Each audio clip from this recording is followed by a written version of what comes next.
Pastor कम, celebrity ज्यादा दिखते हैं आजकल लोग। मैं सबकी बात नहीं कर रहा हूं, पर मोस्ट ऑफ आप देखो,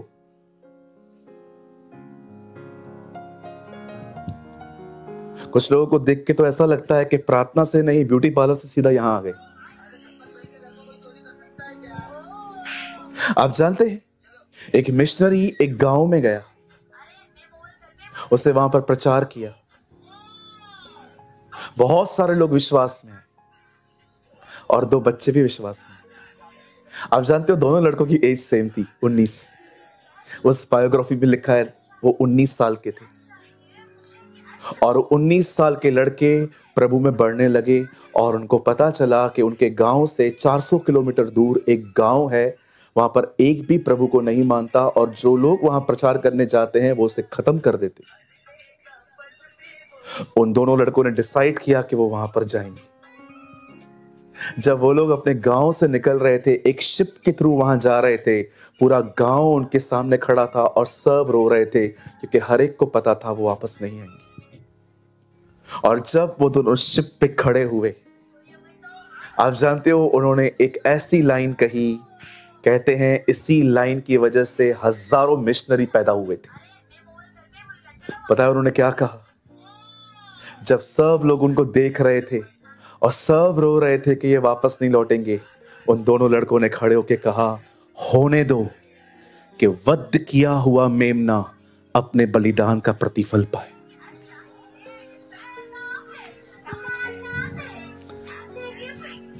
आप जानते हैं ये वो लोग नहीं थे जो सिर्फ और सिर्फ संडे चर्च जाते थे, 10 रुपया, 20 रुपया, 50 रुपया, 100 रुपया, 500 रुपया ऑफरिंग डालते थे, 2 गीत गाते थे, सबसे मिलके चले आते थे। ये वो लोग नहीं थे। ये वो लोग थे जो जानते थे यीशु ने उनके लिए क्या किया है, इसलिए वो वहां पर खड़े होकर कह रहे थे, ये सब हम तुझे क्या देंगे, यहां हमारा जीवन है। इसलिए मैं प्रभु से कह रहा था आज, प्रभु आपने मुझे कहा है कि मैं आग के बारे में बात करूं, पर क्या तो मुझे कोई बता सकता है कि आग होती क्या है? प्रभु ने मुझे बच्चे दिखाए, देख ये वो लोग हैं। ओ, किसी को उठाना और गिराना सिर्फ आग नहीं होता, आग एक ज़ील है, आग एक पैशन है।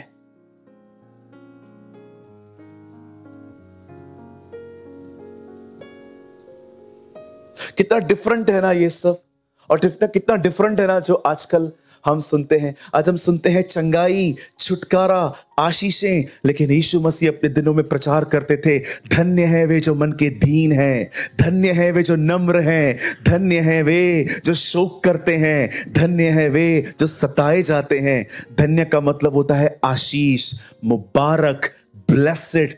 और यीशु मसीह किस चीज को ब्लेसिंग बता रहा था? वो जो नम्र है, वो जो दीन है, वो जो पाप करने के बाद शोक में आ जाते हैं, वो जो दयावंत हैं, वो जो मन के शुद्ध हैं। सारी आशीषें नेचर और कैरेक्टर के साथ जुड़ी हुई।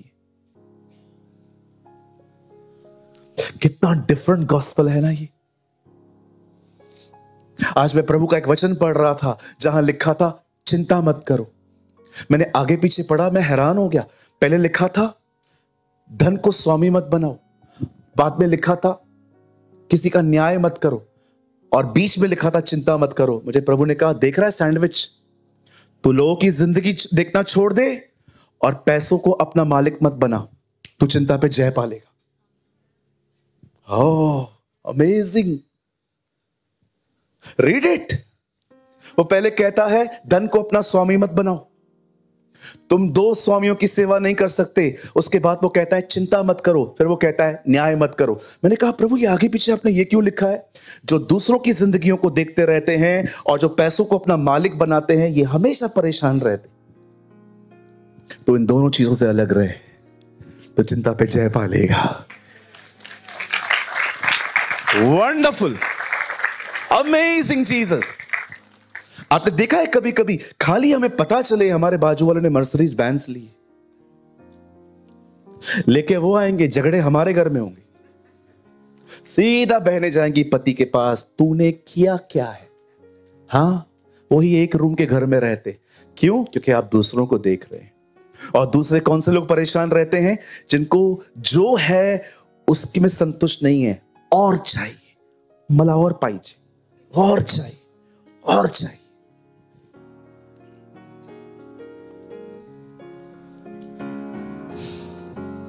कितने लोग आग में जलना चाहते हैं? Come on. कितने लोग ये जो चाहते हैं आपके अंदर आग जले? मेरा प्रभु का वचन कहता है, मैं क्यों आया हूं? आग लगाने.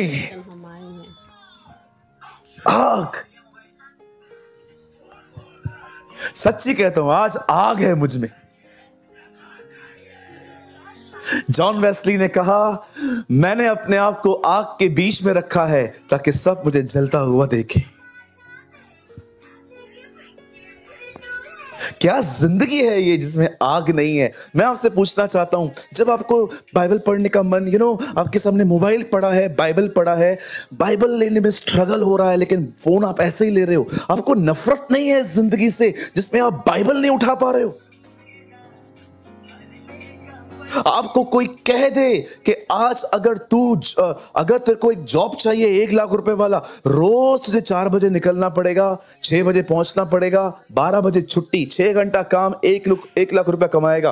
कैसे हम नींद से उठते हैं? लेकिन कई बार प्रभु हमारी नींद को कितनी बार डिस्टर्ब करता है. हमेशा. प्रभु भी जानता है 5 घंटा बोल रहा है, ये 5 मिनट नहीं है, 5 घंटा है. मैं आप में से हर एक को कहना चाहता हूं, वापस अपनी आग को पाइए. Walk in the passion. आज 5 मिनट में मीटिंग पूरी करनी है, क्योंकि उसके बाद दुआएं करनी है, आज प्रार्थनाएं करनी है, आज कि आज इस ऑडिटोरियम पे उसकी आग उतरे.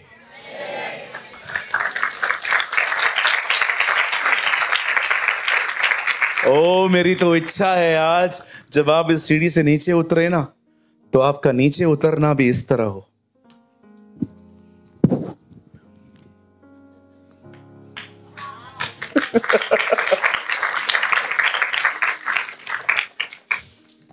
चलिए, कितने लोग चाहते हैं आग लग जाए? चलो अब प्रैक्टिकल बात करेंगे. नॉलेज बहुत दे दिया मैंने आपको. एक प्रैक्टिकल स्टेप बताता हूं. ये आग कहां आती है, ये आग कहां लगती है? आप जानते हैं, पुराने नियम में लोग सिर्फ होंठ आराधना को देते थे, पर पौलुस नए नियम में कहता है, अपने आप को जीवित, पवित्र, निर्दोष, निष्कलंक अपने आप को बावता हुआ बलिदान करके चढ़ाओ. यही तुम्हारी आत्मिक सेवा है. इंग्लिश में लिखा है यही वर्शिप है. पौलुस कहता है, मैं पुरानी वाचा का व्यक्ति नहीं हूं जिससे सिर्फ होंठ खुदा को दिए हैं, मैंने अपने पूरे बदन को आराधना में दिया है. पुराने नियम के सारे बलिदान मरे हुए रहते थे, लेकिन पौलुस कहता है मैं उसके सामने एक जीवित बलिदान की तरह गया हूं. यहां देखिए कैसे ये आग एक व्यक्ति की जिंदगी में आती है. आज से बहुत साल पहले परमेश्वर का वचन कहता है, रानी इजबेल और राजा अहाब के दिनों में परमेश्वर अपने नबी एलिया को खड़ा करता है. यह वही व्यक्ति है जिसकी आज तक फिजिकल डेथ नहीं हुई है. इसे प्रार्थना की थी, प्रभु मुझे मार दे, और प्रभु ने इसको आज तक जिंदा रखा है. एक दिन बाल के नबी उसके सामने आते हैं. वो उन्हें कहता है, तुम अपने खुदा को पुकारो, मैं अपने खुदा को पुकारता हूं. तुम अपना बलिदान लगाओ, मैं अपना बलिदान लगाता हूं. जिसकी आग आई वह सच्चा खुदा है. परमेश्वर का वचन कहता है, उन लोगों ने अपने बाल देवता को पुकारना चालू किया. पहले पुकारा, जब नहीं सुना तो उन्होंने खुद को मारना स्टार्ट किया, खून बहाना स्टार्ट किया, और एलिया ये सब देखता रहा, देखता रहा, देखता रहा. जब वो लोग थक गए, अब बारी आई एलिया की. पर आप जानते हो, एक काम एलिया ने बहुत डिफरेंट किया जो उन लोगों ने नहीं किया. परमेश्वर का वचन कहता है, इससे पहले कि एलिया परमेश्वर को पुकारे, उससे पहले लिखा है वहां एक वेदी थी, और आप जानते हो वो वेदी टूटी हुई थी. यहां देखिए, वेदी हमेशा मंदिर में रहती है। आप देख रहे हो मंदिर है ही नहीं। याद रखिए, वेदी बगैर मंदिर के हो तो चल जाएगा, लेकिन मंदिर बगैर वेदी के नहीं चले।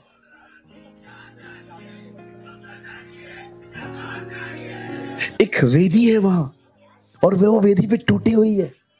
पता है एलिया क्या करता है? बोलता है, सबको बोलता है, इधर आओ, इसकी मरम्मत करो, इसको ठीक से बनाओ। पता नहीं उन लोगों ने क्या किया, लेकिन बाजू से जहां टूटा हुआ था ना, उसको बनाया। फिर कहता है पानी डालो, पानी डाला गया। फिर बोलता है लकड़ी डालो, फिर लकड़ी डाली गई। बोलता है अभी दोबारा पानी डालो, फिर से पानी डाला गया। अब बोलता है बछड़ा रखो। जब उससे बछड़ा रखा, स्वर्ग की तरफ देख के कहता है, अब्राहम, इसहाक, इज़राइल के परमेश्वर। याकूब नहीं, इज़राइल। वहां याकूब वर्ड नहीं है।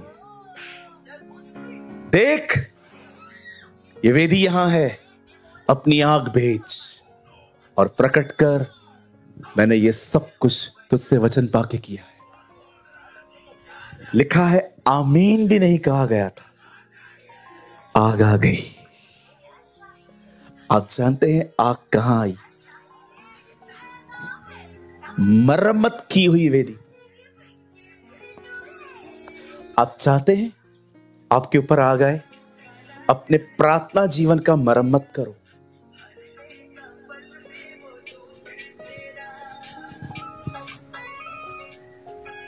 याद रखिए, आग सिर्फ और सिर्फ वेदी पर आती। जानते हो आग क्यों उतर पाई? क्योंकि आग को उतरने के लिए वेदी मिली, इसलिए वो आग आई। मैं यीशु मसीह नासरी के नाम से प्रोफेसी करता हूं, in the name of Lord Jesus Christ of Nazareth, यीशु मसीह नासरी के नाम में, आप में से जितने लोग यहां हैं, यह आपके लिए भविष्यवाणी है।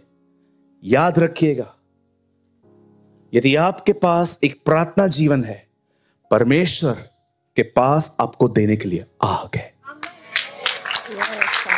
अगर आप प्रार्थना करेंगे, परमेश्वर आपकी जिंदगी में आग लगाएगा। ये वो आग है जो सारे बंधनों को जला के खाक कर देगी। कभी न भूलें, एक आग ने शद्रक, मेशक, अबेदनो की रस्सियां तोड़ दी, और दूसरी आग ने लकड़ियों में से सांप को बाहर निकाल दिया। जब भी आग लगेगी खुदा की, बंधन भी जलेंगे, छुपे हुए सांपों को भी बाहर आना पड़ेगा। हमारा प्रॉब्लम पता है क्या है? हम सांपों को मारने की कोशिश करते हैं। सांपों को मारो मत, उन्हें जलाओ।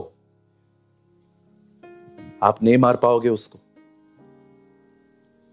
हम लोग को खाली पता चले हम में कुछ गलत है, हम लोग वहीं से बिहेवियर मॉडिफाई करना स्टार्ट कर देते हैं। अगर मैं आपको कह दूं, आप बहुत गुस्सा करते हो, ठीक है पास्टर, मैं आज से नहीं करूंगा। आप पकड़ पकड़ के खुद को चलाओगे, अब इसे गुस्सा नहीं करना है, गुस्सा नहीं करना है, गुस्सा नहीं करना है, गुस्सा नहीं करना है। घर पे आप गए, आपके बच्चे ने दरवाजा खोला, पापा कैसा है? गुस्सा। फिर आपकी वाइफ आई, अंडे किधर है? लाया नहीं तू अंडे? गुस्सा नहीं कर। अरे ऐसे पाप नहीं छूटता। आप लड़ रहे हो खुद से। इसको पाप छोड़ना नहीं बोलते, इसको कहते हैं बिहेवियर को मॉडिफाई करना। थक जाओगे एक दिन। आप में से अधिकतर लोग यही करते हैं, और आपको लगता है मैं बदल चुका हूं। और जब कोई आपके कंफर्ट को खाली थोड़ा पिन मारता है, सब ये जो एक्टिंग थी डिसअपियर।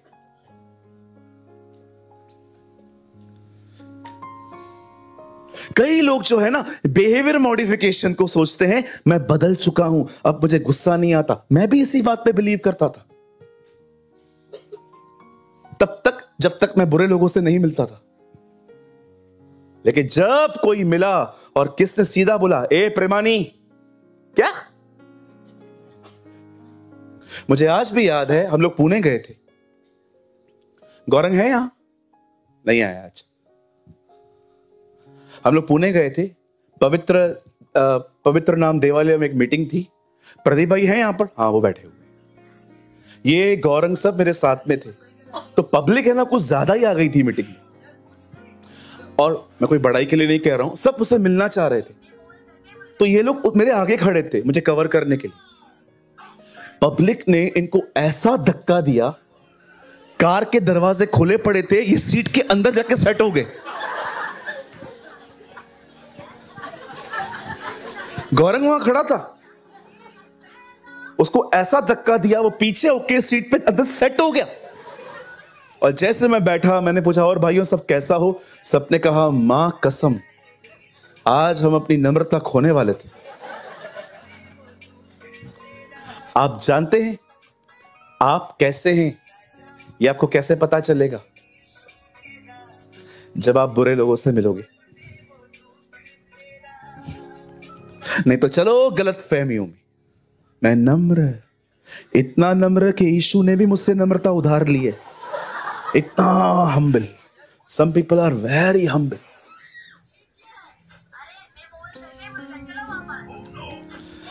कहिए वेदी की मरम्मत करो,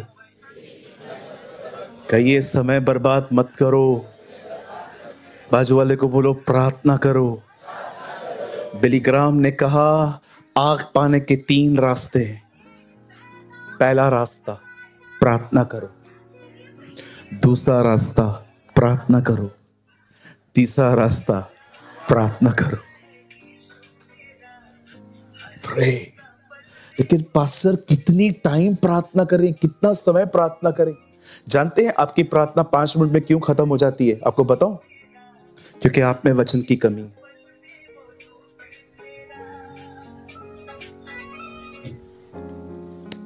एक बार मैं पास्टर दिनेश को मैंने कॉल किया, मैंने कहा ब्रदर आज बहुत सारी बातें हैं चर्च की करनी है। आधा घंटा 1 घंटा हम लोग ऐसे ही बैठे थे। हम लोग कहाँ, पुणे साइड में थे। बातें थी इसलिए तो कर पाए ना। लेकिन कभी कभी हम 5 मिनट भी नहीं मिलते क्योंकि हमारे पास कोई टॉपिक ही नहीं है। जिससे आप प्यार करते हो ना, आपके पास उसके लिए बात करने के लिए हमेशा टॉपिक रहता है।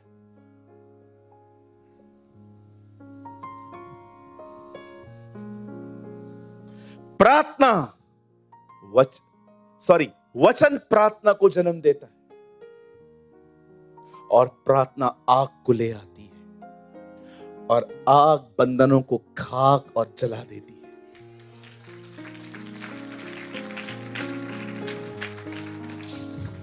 मैं भाई सूरज प्रेमानी आज मैं डिसीजन ले रहा हूं आपके सामने। मैं आने वाले दिनों में मैं अपना बहुत समय प्रार्थना में रहूंगा। आप चाहें तो आप भी मेरे साथ ले सकते हैं। मैं अपना बहुत समय दुआ में दूंगा। मुझे पता है ये मेरे लिए जरूरी है। मैं आपको भी कहना चाहता हूं, आज मेरे साथ आप भी निर्णय लीजिए और शुरुआत कीजिए आज यहीं से। आइए मेरे भाइयों बहनों, आज ये मेरा भरोसा है, आज मेरा ये विश्वास है कि जब हम अब कुछ समय आराधना और एक प्रार्थना करेंगे, ये मेरा विश्वास है कि आज परमेश्वर कुछ आपको देने वाले हैं। आइए मैं चाहता हूं तैयार हो जाइए।